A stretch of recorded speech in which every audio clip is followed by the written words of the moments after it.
look at the data on mortgage applications that we got yesterday, the purchase index was down 8%, and that's following a 3% decline the week before. And the refi index was down 9%, following an 8% decline the week before. Mortgages and refinances are plunging, and this has major implications for the economy. First of all, Wells Fargo just announced major layoffs in its home lending business. Why? Because people aren't able to do any refis, so they don't need all these mortgage agents if people can't refinance their mortgages. Because where are mortgage rates?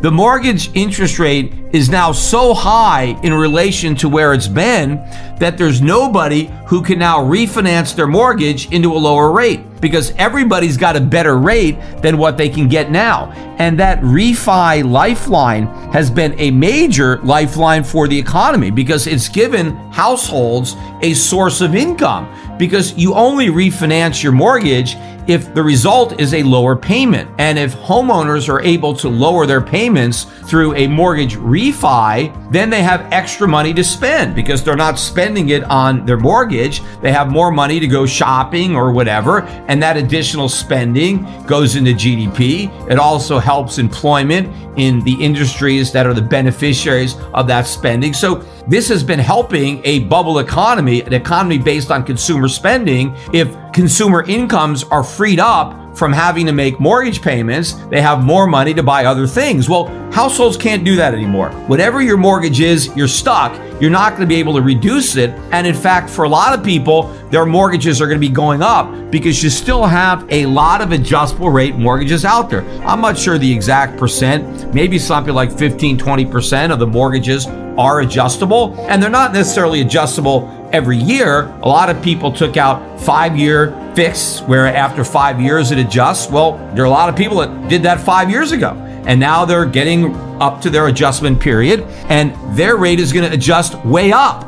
And now they're going to have to start spending more money making their mortgage payments, which means now they have less money to buy food, less money to buy gas. Of course, food and gas cost even more. So chances are they're going to have to cut back on other discretionary items, which is why a lot of these consumer discretionary stocks have been having so much trouble. But we already have this anecdotal evidence of a weaker economy. Even more news today, weakness in manufacturing. The Kansas City Fed Manufacturing Index was supposed to come out at 39. That was going to be an improvement. Instead, the number was way below the consensus range. So there's ample evidence that the economy is much weaker than everybody thought. And that is especially true when you look at the GDP number that confirms this. Now, of course, one of the biggest factors driving the GDP down was America's record trade deficit. We actually got the merchandise trade deficit. Now they call it the goods deficit. We got the advance estimate. So this was the final month of the third quarter. And this definitely weighed on the number. This is just goods. This doesn't include our surplus in services that reduces the overall deficit. But this is the big deal. This is the manufactured stuff. Remember, when Donald Trump ran for office to make America great again, it was because of our merchandise trade deficit. It was manufacturing. He campaigned to make America great again by rebuilding our industrial base, our manufacturing, because we were losing on trade because of these big trade deficits. Not only did it not contract the way the experts expected, but it skyrocketed to 125.3 billion, shattering the old record, miles above the consensus range, which went from a low of 103.7 billion to a high of 106.6 billion. This is a horrific number. I mean, nobody has ever seen anything like this number. I mean, the only thing more amazing than this number is the market reaction, because the dollar went up. I mean, once upon a time, a number like this, not like we've ever seen a number like this, the dollar would be killed. Instead, the dollar went up. Gold got hammered on this news. Nothing that should have happened did happen. The markets are still completely clueless. Normally, the currency of a nation with such a horrific trade deficit, its currency would be punished because that's the way to get rid of the deficit. The currency crashes and now you can't afford all the imports anymore. And now your exports get a lot cheaper to foreigners and it helps bring your trade back into balance. But America is not being disciplined the way a normal country would because we have the reserve currency. You see, how did we pay to import $125.3 billion worth of stuff?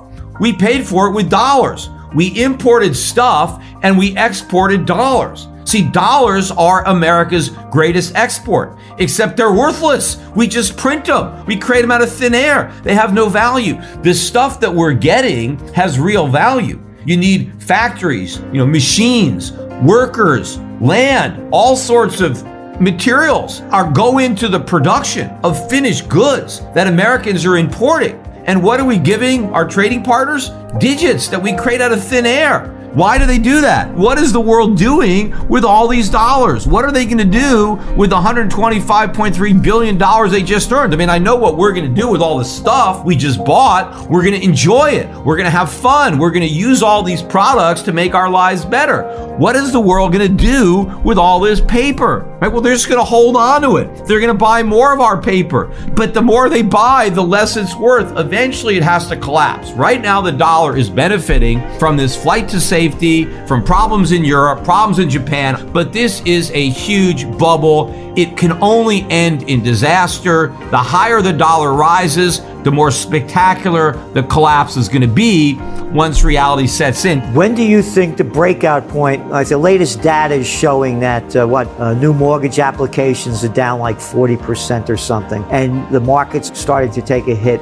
The IMF says that interest rates should be at least 1% above the inflation rate. So that would mean if we're at 8% now, our interest rates should be at least 9%.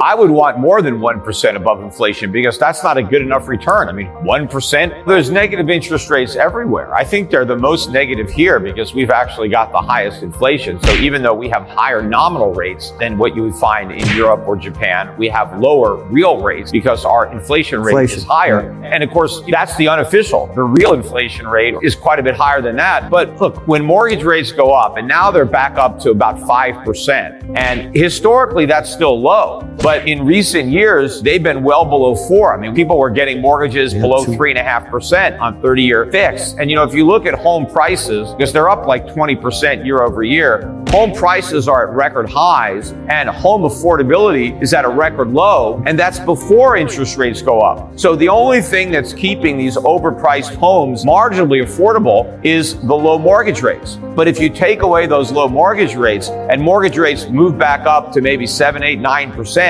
which was normal, before the 2008 financial crisis, we get mortgage rates back there, something's got to give. Otherwise, nobody can afford to buy a house. And what's going to give are the home prices. Home prices are going to crash. But what's not going to happen, though, is new construction because inflation is driving the cost of building new homes through the roof. So we're not going to get any new homes. If you want a home, you're going to have to buy one of the homes that already exists. But if you don't have any money and somebody wants to sell you a house, the price is going to have to go down. At some point, real estate could become an all-cash market because most people may not even be able to qualify for a mortgage. But what interest rate do you think, when the Fed goes to, that it's really going to bring down the markets and the economy? Well, I think we're already there. I think the market's already broke.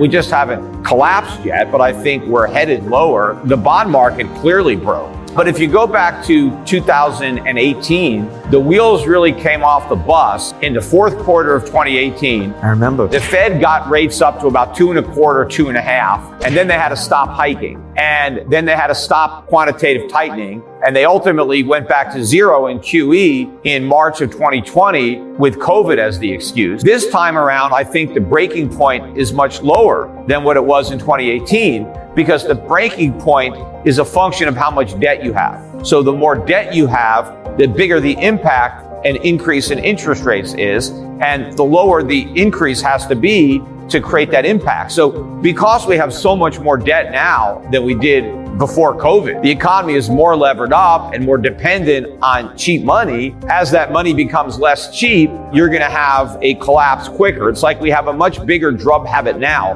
And because this drug habit is so much bigger, we're going to go into a relapse and withdrawal much sooner with an even smaller reduction in the dose of our, monetary heroin, which is where we're headed. So 150 basis point rate hike, that might do it, The only thing that's propping up the commercial real estate market is the cheap money.